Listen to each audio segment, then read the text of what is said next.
शिवसेना प्रमुख बाळासाहेब ठाकरेंच्या स्मृतिदिनी ठाकरे बंधूंकडून बाळासाहेबांना अभिवादन। बाळासाहेबांच्या स्मृतीस्थळी राज आणि उद्धव ठाकरे एकत्र।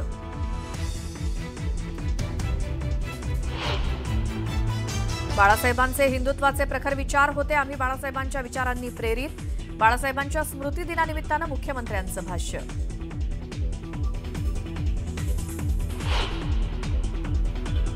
राज्यात आणखी एक 500 कोटींचा घोटाळा। अजित पवारांनी रुग्णालय पीपीपी तत्वानं तेरणा ट्रस्टला दिल्याचा अंजली दमानी यांचा आरोप।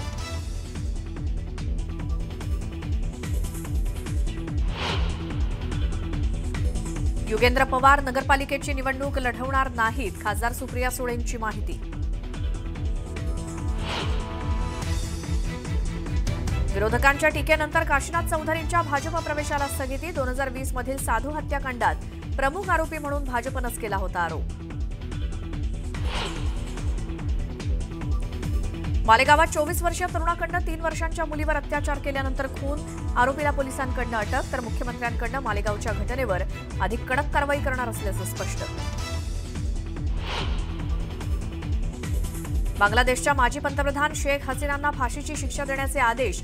2024 मधील हिंसाचार प्रकरणात कोर्टानं सुनावली शिक्षा।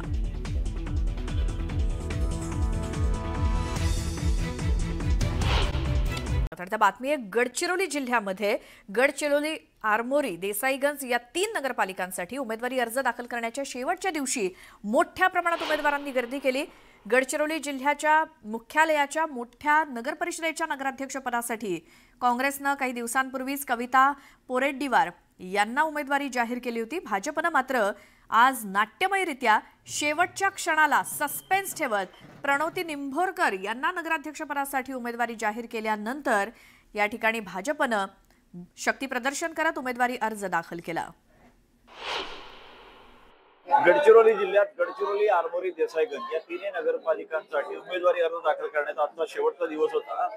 आपण बघू शकता या ठिकाणी कशा पद्धतीने गर्दी आहे। काँग्रेस आणि भाजप या दोघांकडून आज या ठिकाणी शक्ती प्रदर्शन करत उमेदवारी अर्ज दाखल करण्यात आलं। महत्वाचं म्हणजे या ठिकाणी भाजपचं नगराध्यक्षपदाचा उमेदवार कोण राहील याबाबत वेगवेगळ्या चर्चा सुरू होत्या। शेवटच्या क्षणी आश्चर्याचा धक्का देत भाजपनं प्रणवती निंभोरकर यांचं नाव जाहीर केलं आहे। महत्वाचं म्हणजे या सगळ्यामध्ये आपण जर बघितलं तर काँग्रेसने कविता पोरेड्डीवार यांना उमेदवारी दिली आहे आणि राष्ट्रवादी काँग्रेसने या ठिकाणी शहर विकास आघाडी स्थापन केलेली आहे।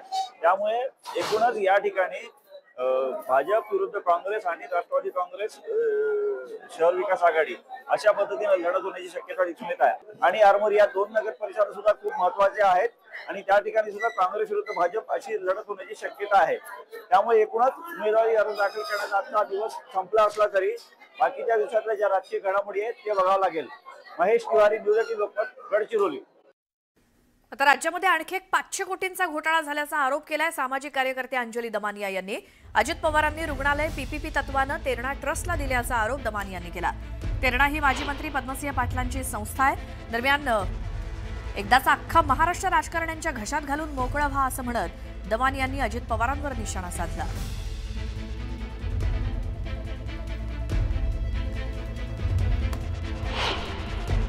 ज्या पद्धतीने शताब्दी रुग्णालय आणि मुंबईतील इतर अनेक रुग्णालये ही पीपीपी अंतर्गत चालवण्याचा निर्णय सरकारने घेतला, याचविषयी बोलण्यासाठी अंजली दमानिया जी आपल्यासोबत आहेत।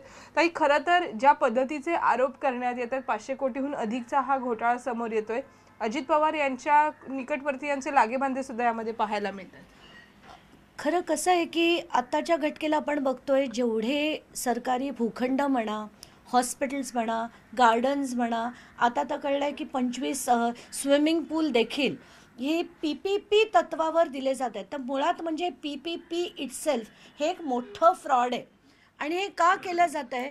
कारण ह्या मार्गाने या सगळे भूखंड म्हणा, हे सगळ्या प्रॉपर्टी ज्या खरं सरकारच्या आहेत, म्हणजे आपल्या जनतेच्या आहेत, आपल्या कराच्या पैशांनी बनवलेल्या आहेत, या सगळ्या गोष्टी या राजकारण्यांच्या घशात घालायचा हा एक सुंदरसा मार्ग या सगळ्या राजकारण्यांनी तयार केला आहे। तर आताच्या घटकेला पब्लिक प्रायव्हेट पार्टनरशिप ही खरं करण्याची गरज काय? हे बांधलं कोणी हॉस्पिटल? BMCनी। पैसा कोणाचा होता? 500 कोटी आपला करदात्यांचा।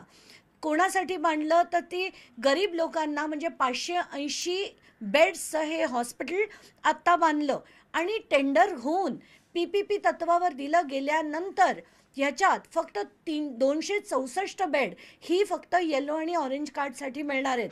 म्हणजे बाकीची बेड हे सर्रास तिथे पैसे बनवण्याचे धंदे होणार आहेत आणि मग त्या 264 सुद्धा मिळेल की नाही ही शंका आहे. आत्ताच्या घटकेला स्वास्थ्य सेवा याच्यात खूप मोठा फ्रॉड चाललाय. मी मध्ये जो ड्रग्ज मध्ये आणि इथल्या तिथे कुठे नाही, जे आपलं श्रद्धास्थान आहे, तुळजा भवानी मंदिर जिथे आपलं श्रद्धेचं स्थान आहे, तिथे जो माणसांनी ड्रग्ज मध्ये अडकलाय त्याला भारतीय जनता पक्षामध्ये घेतला. ते राणा जगजित सिंग ते आता हा ट्रस्ट बघतात. म्हणजे हा प्रश्न फक्त अजित पवार सुनेत्रा पवारांपर्यंत सीमित नाही, तर राणा जगजित सिंग हे भारतीय जनता पक्षाचे आमदार आहेत. सातारा नगरपालिकेच्या नगराध्यक्षपदाच्या उमेदवारीचा तिढा सुटलाय. साताऱ्यामध्ये नगराध्यक्षपदाच्या उमेदवारीसाठी मंत्री शिवेंद्रसिंहराजे भोसले यांच्या गटाचे माजी नगराध्यक्ष अमोल मोहिते यांचं नाव भाजपकडनं जाहीर झालंय. तर सातारा नगराध्यक्षपदावरनं खासदार उदयनराजे भोसले आणि मंत्री शिवेंद्रराजे भोसले यांच्यामध्ये रस्सीखेच सुरू होती. त्यामुळे भाजप वरिष्ठांकडे नगराध्यक्षपदाचा चेंडू गेला होता.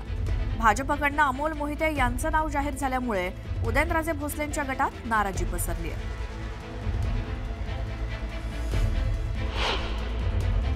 सातारा नगरपालिकेचे जे आमचे नगराध्यक्ष जे उमेदवार अमोल मोहिते आणि बाकी सर्व जे नगरसेवक पदाचे उमेदवार जे त्यांचे अर्ज दाखल करतोय. मी असेल, खासदार उदयनराजे असतील आणि जिल्ह्याचे सर्व पदाधिकारी आणि राज्यातले सुद्धा प्रदेश अध्यक्ष, त्याचबरोबर मुख्यमंत्री देवेंद्रजी फडणवीस, बावनकुळे साहेब या सगळ्यांशी म्हणजे जे काही इच्छुक होते या सगळ्यांचं आपण तिथं माहिती दिली होती आणि त्याप्रमाणे टप्प्याटप्प्यानं जी माहिती दिली गेली होती त्याच्यावर विचार करून जे काही त्यांचा अभ्यास आहे तो करून आज आपण निर्णय सगळे घेतलेले आहेत. आणि आता पुढच्या बातमीकडे वळतोय. ही बातमी आहे आता साताऱ्यानंतर रायगडमधनं. आमच्या डोळ्यावरचा चष्मा स्वच्छ आणि पारदर्शक आहे, मात्र सुनील तटकरेंना आमचा विकास दिसत नाही असा घणाघात मंत्री भरत गोगावलेंनी केलाय. त्याचसोबत सुनील तटकरे यांची काल बारी होती आणि आज आमची बारी आहे असं म्हणत गोगावलेंनी तटकरेंना इशारा दिलाय. तर 3 डिसेंबरला आमच्या शिवसेनेची सत्ता असेल असा दावा गोगावलेंनी केला.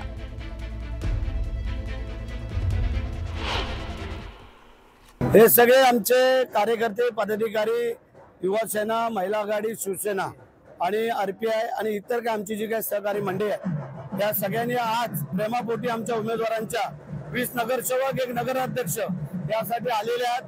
काल त्यांची बारी झाली होती, आज आमची बारी आहे. आता तुम्ही ठरवायचं आहे की कोणाची बारी सरस होणार आहे ती, परंतु आम्ही प्रेमाने चाललेलो आहोत आणि विजय हा निश्चित आहे. 3 तारखेला परत तुम्ही इथे यायचं आहे. 3 तारखेला एकनाथ शिंदे साहेब आणि बाळासाहेब यांच्या शिवसेनेची सत्ता असणार आहे आणि तुम्हाला जे इकडं प्रभू श्रीकृष्णाचं रामरायाचं मंदिर आहे त्यासाठी तुम्हाला थांब सांगतो, समोर जागमाता आहे, सगळ्या देवदेवतांना प्रसन्न करून आलेला आहे. आज बाळासाहेबांचा स्मृती दिन आहे, तिथेही आता आम्ही शिवाजी महाराज चौकामध्ये जाणार आहोत. त्यामुळे विजय आमचा निश्चित आहे. संगमनेर नगरपालिकेवरती अनेक वर्षांपासून काँग्रेसचे नेते बाळासाहेब थोरात यांची एकाहाती सत्ता आहे. यावेळी मात्र त्यांना काँग्रेसचे चिन्ह सोडून स्थानिक शहर विकास आघाडीच्या माध्यमातून निवडणुकीला सामोरं जावं लागतंय. काँग्रेस पक्षातनं निलंबित केलेले आमदार सत्यजित तांबे यांनी बाळासाहेब थोरात यांच्या स्थानिक आघाडीची धुरा आपल्या खांद्यावरती घेतली आहे. त्यामुळे महायुतीला शह देण्यासाठी पत्नी मैथिली तांबे यांना अध्यक्षपदाची उमेदवारी दिलेली आहे. तर आई दुर्गाताई तांबे यांचा देखील अर्ज दाखल केला असून सगळ्या वॉर्डमध्ये स्थानिक विकास आघाडीच्या माध्यमातून निवडणुकीला सामोरे जात आहेत. खालचे जे 15 प्रभाग आहेत त्या सगळ्या 15 प्रभागांमध्ये 30 उमेदवार आमच्या आघाडीचे हे निवडणूक लढतील. संगमनेरकरांना आजपर्यंत आम्ही जी सेवा दिलेली आहे, मागच्या अनेक वर्षांमध्ये संगमनेरकरांचे जे मूलभूत प्रश्न होते ते सोडवण्याचं काम खऱ्या अर्थाने आम्ही केलंय आणि आता पुढच्या टप्प्याचा विकास खऱ्या अर्थाने करायचा आहे. म्हणून संगमनेर 2.0 म्हणजे जसं आपण सॉफ्टवेअर नवीन अपग्रेड करतो त्या पद्धतीने या शहराला आता नवीन अपग्रेड देण्याची जी गरज आहे ती आमच्या नव्या पिढीने आता हा निश्चय केलेला आहे आणि त्यासाठी नवा चेहरा म्हणून डॉक्टर मैथिली तांबे यांची उमेदवारी आम्ही आता केलेली आहे. तर कराडमध्ये महाविकास आघाडीमध्ये फूट पडली आहे। माजी मुख्यमंत्री पृथ्वीराज चव्हाण आणि माजी सहकार मंत्री बाळासाहेब पाटील यांची चर्चा निष्फळ ठरली। काँग्रेस 16 जागांवरती लढणार असून काँग्रेसकडनं झाकीर पठाण नगराध्यक्षपदाचे उमेदवार असणार आहेत, तर शिवसेना आणि राष्ट्रवादी शरदचंद्र पवार गट कराडला अशी आघाडी झाली आहे। नगरपालिकेमध्ये धक्कातंत्र पाहायला मिळालेलं आहे। या ठिकाणी तिरंगी लढत होणार असल्याचं जाहीर झालेलं आहे।